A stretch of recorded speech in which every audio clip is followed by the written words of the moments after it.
Why you never finish your project?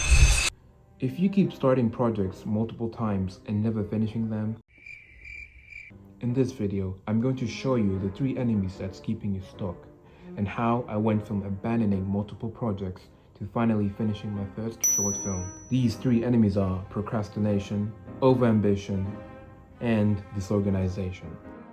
Before we start in this video of me explaining the 3 enemies that is keeping you stuck as an artist, I want to first tell a story of mine so that you can better understand where I'm coming from with all this. Back in 2020, when I was around 17 years old, I was very getting into watching lots of major films and becoming inspired to create something of my own. So in the summer of 2020, I started a studio along with making a fan comic book. And this fan comic book was my own take on a favorite series of mine called Evangelion. So I was doing an Evangelion fan manga comic book, you could say, and it was going great. That was my project at the time. But as the project went along, it was wearing multiple hats, and I was not focused on one specific part of the project that I will be dealing with. It was the first time I was dealing with a team. I had 3 other members in the studio at the time. It was an online studio. So anytime I got an idea, I forget my previous idea and then I start this new idea. So I was disorganized. And we only ever got 1 chapter done out of this whole project, because I was doing a different project at the same time, and which was a monthly magazine that I wanted to start. It just became so over ambitious and it was hard to handle. I wish that you don't fall into the same trap as I did of getting so excited about your project and just thinking that you can handle the scope of your imagination and thinking that you can handle the execution. Enemy number 1, procrastination. Procrastination is basically you are preparing, but you're actually hiding. You are watching lots of tutorials, studying anatomy. Let's say you're an artist. You're researching gear, you're researching what to get. So you're doing work that feels productive, but you're not actually doing. You're hiding. You haven't done any work yet. That's you procrastinating. Not only that, you get distracted by social media and notifications and this and that, and it becomes very hard to focus. You are only doing things that can give you an instant feedback, instant gratification, meaning you want to feel good now, you want to see the result right this instant. It's like your projects are your closet. It's disorganized and filled, just putting stuff away. So it's like you're buying new clothes and not taking care of it, not folding it. So that's what it means to procrastinate. You're just comfortable, and it's hard to get out of that comfort zone. I spent years preparing to make my first film. I was watching lots of director videos, I was watching lots of tutorials on YouTube, and I wasn't actually doing the most important task that can actually get me moving forward realistically in my goals as an artist. I couldn't even actually shoot something, not even 3 minutes. Enemy number 2, overambition. To me, overambition means something of quality that is hard to execute. Because ambition means you have a strong vision, a strong idea that you want to do, but the execution of it is very difficult. That's what it means to be ambitious. It's very good, ideally, but it's going to be hard to execute it. I think as beginner artists or artists who struggle with procrastination need to lower down the scope of their projects. Your simple idea morphs into something big, something that requires a team. So you have an idea for a movie, but the idea for your movie is very big. You need this for your sci-fi film, you need that. So it requires a lot of people. And for you to execute it by yourself is becoming harder and harder. You delude yourself that you can do it all by yourself. You're watching a lot of how-to videos, and you skip the struggle, you skip the process of actually creating. You're speed running over the process instead of going through it.